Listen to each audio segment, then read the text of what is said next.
আপনি কি জানেন, একজন মানুষ তখনই সবচেয়ে ভালো স্বামী বা স্ত্রী হতে পারে যখন সে আগে নিজের সাথে ভালো সম্পর্ক তৈরি করতে শিখে। আজকের শেষ পর্বে আমরা দেখব রুমানা আর আরিফের এই যাত্রা কিভাবে একটা সম্পূর্ণ বৃত্ত সম্পন্ন করে।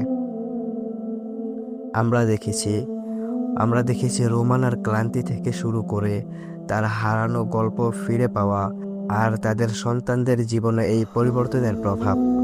আজকের শেষ পর্বে আমরা দেখব কয়েক বছর পর রোমানা আর আরিফ কিভাবে তাদের এই অভিজ্ঞতা অন্যদের সাথে ভাগ করে নেওয়ার সিদ্ধান্ত নেয়। সময় গড়িয়ে গেছে। তানহা এখন বিশ্ববিদ্যালয়ে পড়ে, রায়ান কলেজে। রোমানার আঁকা ছবি এখন বেশ পরিচিত স্থানীয় শিল্প মহলে। সে মাঝে মধ্যে ছোট ছোট আর্ট ওয়ার্কশপ পরিচালনা করে, যেখানে অন্য গৃহিণীদেরও সে শেখায় কিভাবে নিজের জন্য একটু সময় বের করতে হয়। আরিফও অনেকটা বদলে গেছে। অফিসে তার সহকর্মীরা প্রায় লক্ষ্য করে সে কিভাবে সময় মতো বাসায় ফিরে পরিবারকে সময় দেওয়ার জন্য, কিভাবে সে তার স্ত্রীর কাজের প্রশংসা করে সবার সামনে। একদিন একটা অনুষ্ঠানে রোমানার সাথে দেখা হলো তার কলেজ জীবনের এক বান্ধবীর সাথে, যে এখনো বিয়ের পর নিজের সব শখ ছেড়ে দিয়ে শুধু সংসারেই ডুবে আছে। বান্ধবীটি রোমানাকে দেখে অবাক হয়ে বলল, তুই তো একদম বদলে গেছিস, এত প্রাণবন্ত লাগছে তোকে।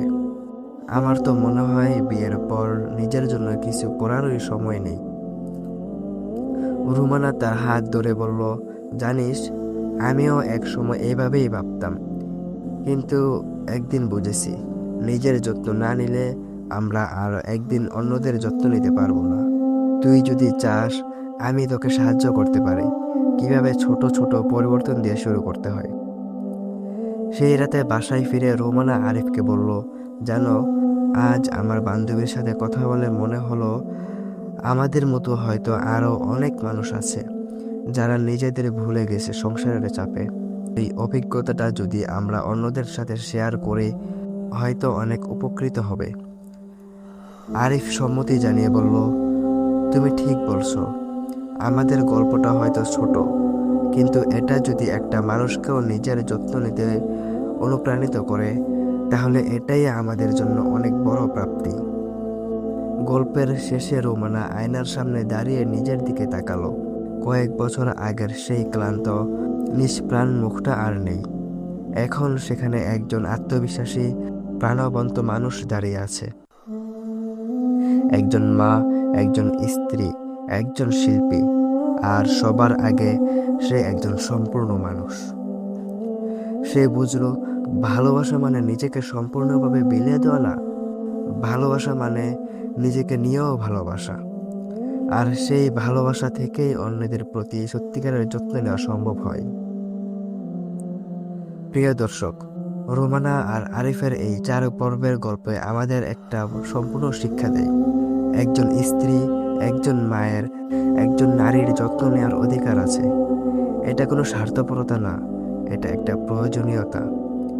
আর একজন স্বামীর দায়িত্ব হলো তার স্ত্রীর এই প্রয়োজনটা বুঝতে শেখা, তার পাশে দাঁড়ানো, তাকে নিজের জন্য সময় বের করতে সাহায্য করা।